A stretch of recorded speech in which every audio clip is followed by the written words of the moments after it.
Hello and what's up mga ka-anxiety? Ito nga pala ang inyong code na inyong karamay sa anxiety.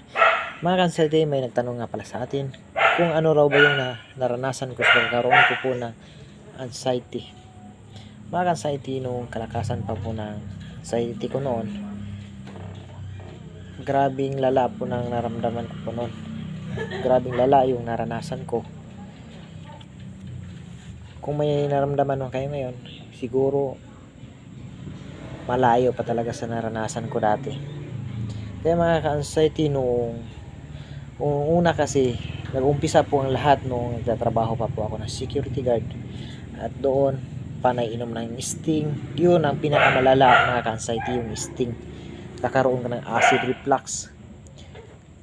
Dahil nung pagkakaroon ko ng acid reflux, doon na nag-umpisa. Hindi ko na alam kung anong gagawin, hindi na alam kung anong iinuming gamot, hanggang sa nagkakaroon ako ng overthink, depress, stress. Yan po yung dahilan kung karoon ko ng anxiety. Kaya nung lumala na po ako mga ka-anxiety, grabe na yun, halos mahimatay na po ako. Nung umiikot na po yung paningin ko, kinakabahan ng bigla-bigla, nagpapanik, hanggang sa dinala na po ako sa hospital. 4 na bisis po ako nadala sa hospital mga ka-anxiety. Sa una, 1 linggo. Sa pangalawa, 1 linggo. 1 linggo. Ganun yung nangyayari sa akin mga ka-anxiety. Hanggang sa napagdesisyon na ng mga doktor, nadalhin na raw po ako sa psychiatrist noon.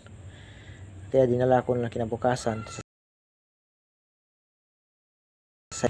Pinainom po ako ng pampakalma para sa anxiety ko po. Ayun, gumagaan-gaan po yung pakiramdam ko.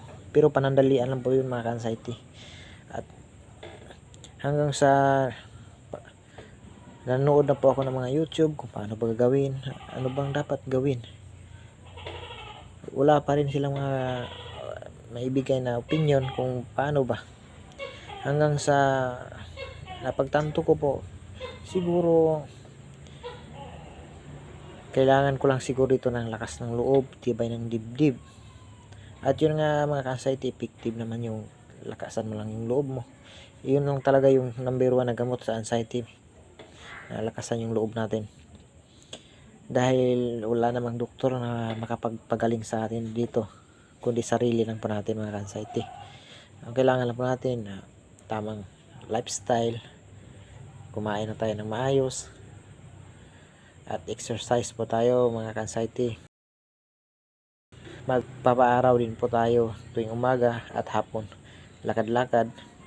At yung mga ka-anxiety, kaya kung sino man yung may naramdaman dito ngayon tulad ko, huwag kayong matakot po dyan mga ka-anxiety, dahil pagsubok lang yan, at kayang-kaya po natin yan.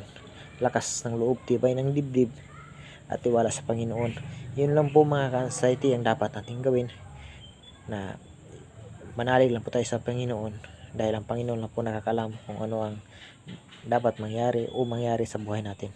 Kaya mga ka-anxiety, sana gumaling na po tayong lahat. God bless.